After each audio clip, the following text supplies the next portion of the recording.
Hi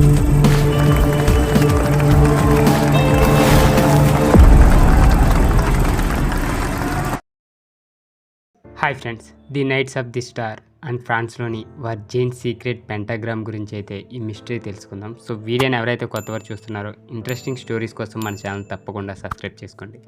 ఈ టాపిక్లోకి వెళ్ళిపోతే జూన్ 1344లో పోప్ క్లెమెంట్ ఫిఫ్త్ ఫ్రాన్స్ రాజు ఫిలిప్ సిక్స్ కుమారుడు జీన్ డ్యూక్ ఆఫ్ నార్మండీకి పంపిన 6 లేఖల శ్రేణిలో నైట్ ఆఫ్ ఫ్రాన్స్ను పునర్వ్యవస్థీకరించడానికి తరలించాడు. Pope duke of Normandy knights of the star అని పిలువబడే సంఘాన్ని స్థాపించాలని అయితే ప్రతిపాదించాడు.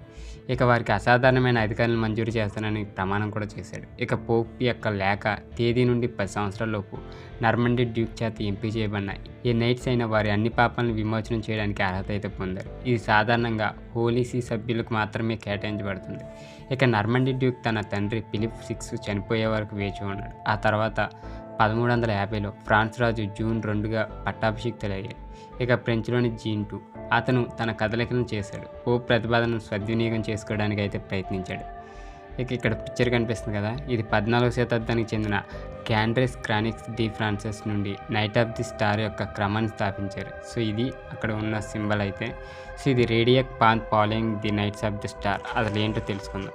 ఇక 1351 నుండి 1356 మధ్య రాయబడిన క్రానికల్ ఆఫ్ జీన్ లేబుల్ ఈ ముఖ్యమైన సంఘటన రికార్డ్ చేసింది. ఇక ఫ్రాన్స్ రాజు జీన్ 2 రౌండ్ టేబుల్ ఉదాహరణలో నైట్సా కంపెనీని ఎలా నియమించాడో డాక్యుమెంట్ చేస్తూ దాన్ని కంపెనీ అని పిలిచారు.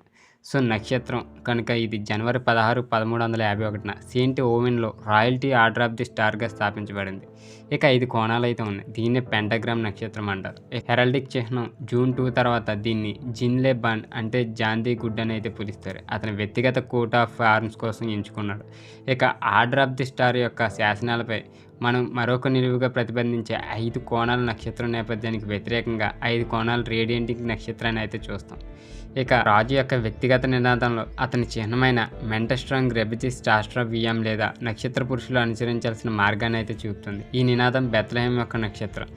ఈ చిత్రాలను మాగి క్రీస్తు వైపు నడిపిస్తుంది. ఆర్డర్ యొక్క పూర్తి పేరు సెయింట్ ఓవెన్లో Nobel హౌస్లోని illustrious star bearing nightly గ్రాగేషన్ లేదా సంక్లిప్తంగా నైట్స్ ఆఫ్ ది స్టార్ అంటారు.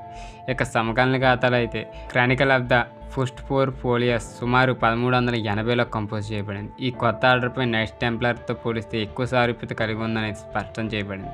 ఇక ఉదాహరణకు నైట్ ఆఫ్ ది స్టార్ సభ్యులు తమ యుద్ధం నుండి ఎప్పటికీ పారిపోమని ప్రమాణం చేయాల్సి ఉంటుంది. వారి ఎరుపు, తెలుపు రంగుల దుస్తులనే ధరించాలని అయితే ఆదేశించబడ్డాయి. సో ఇక రాజు యొక్క పరికరాన్ని వారి మంటిల్స్గా అయితే ధరించారు. 5 కోణాలు పెంటాగ్రామ్ నక్షత్రం అది. సో కొంతమంది నైట్లు తమ వస్త్రాలను 8 కోణాల నక్షత్రాన్ని కూడా ధరించారు. ఈరోజు మనం మాల్టీస్ క్రాస్ అని పిలుస్తున్న దాని యొక్క తొలి వెర్షన్లో ఇది ఒకటి. చివరగా ఆర్డర్ ఆఫ్ ది స్టార్ యొక్క మొదటి ఎంపికల సభ్యులు 1919లో స్థాపించబడిన ఆర్డర్ ఆఫ్ ది నైట్స్ టెంప్లర్లోని పురాణ ఒరిజినల్ 9 మంది సభ్యుల మాదిరిగానే 9 విలువైన నైట్స్ అయితే కలిగి ఉన్నాయి. సో ఇక లెటర్ కనిపిస్తుంది కదా, ఈ statue of the order of the star అనమాట జాన్ 2 యొక్క చిహ్నాన్ని కలిగి ఉంది. సో ఇది చూస్తే మీకు అర్థమవుతుంది. ఇక labyrinths of Charles Amiens of the knights of the star కోసం వెతుకుతుంది. ఇక ఈ పుస్తకం పరిశోధన సమయంలో Jerusalem files the secret journey of the మొనారా టు ఓక్ ఐలాండ్. సో ఫ్రాన్స్లో అయితే ఒక విచిత్రమైన దృగ్విషయాన్ని అయితే ఎదుర్కొన్నారండి కొంతమంది. ఇక ఆర్డర్ ఆఫ్ ది స్టార్ అంటే ఏంటి?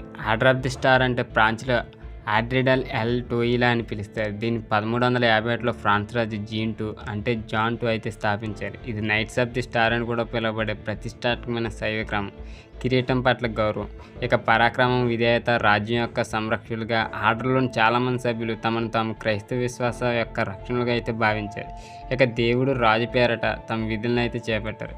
ఇక శైవదళం యొక్క పురాతన క్రమం ఏంటంటే 1348లో ఇంగ్లాండ్ రాజు ఎడ్వర్డ్ III చేత స్థాపించబడిన అడ్వర్డ్ ఆఫ్ ద గార్డెడ్ శైవదళం యొక్క పురాతన క్రమం. ఇది నిరంతర ఉనికి పరంగా పురాతనమైనది కానప్పటికీ ఇది ఇప్పటికీ క్రియాశీలంగా పనిచేస్తున్న శైవదళం యొక్క పురాతన క్రమం అనే ప్రత్యేకతను అయితే కలిగి ఉంది. ఇక ఫ్రాన్స్లో నైట్లను ఏమని పిలుస్తారో చాలామంది తెలియదు. ఇక ఫ్రాన్స్లో నైట్స్ని చేవలయర్స్ అంటారు. ఈ పదంలో లోతైన చారిత్రక మూలాలను అయితే కలిగి ఉంది. ఇక మౌంటెడ్ యోధులు గొప్ప సాంప్రదాయాన్ని సూచిస్తుంది. ఇక తమ లీజ్ లార్డ్కు తమ విధేయతను ప్రతిజ్ఞ చేసి శౌర్యం, విధేయత, గౌరవంతో సహా శౌర్య ఆదర్శాలను అయితే సమర్థిస్తారు. సో సో ఇది ఈరోజు వీడియోలో ఈ నైట్ ఆఫ్ ద స్టార్స్. దీని గురించి ఇంకా పార్ట్ 2 కూడా చేయొచ్చు, కాకపోతే అవి చర్చెస్ మీద వీటి మీద ఉంది. సో ఈ పురాతన విషయాల గురించి మీరే ఎంతమంది తెలుసుకోవాలనుకుంటున్నారో కింద కామెంట్ రూపంలో తెలియజేయండి. పార్ట్ 2 అయితే తీస్తా, లేకపోతే ఇక్కడితో ఎండ్ చేస్తా. వీడియో నచ్చితే తప్పకుండా లైక్ చేయండి. ఇలాంటి ఇంట్రెస్టింగ్ స్టోరీస్ కోసం మన ఛానల్ తప్పకుండా సబ్స్క్రైబ్ చేయండి.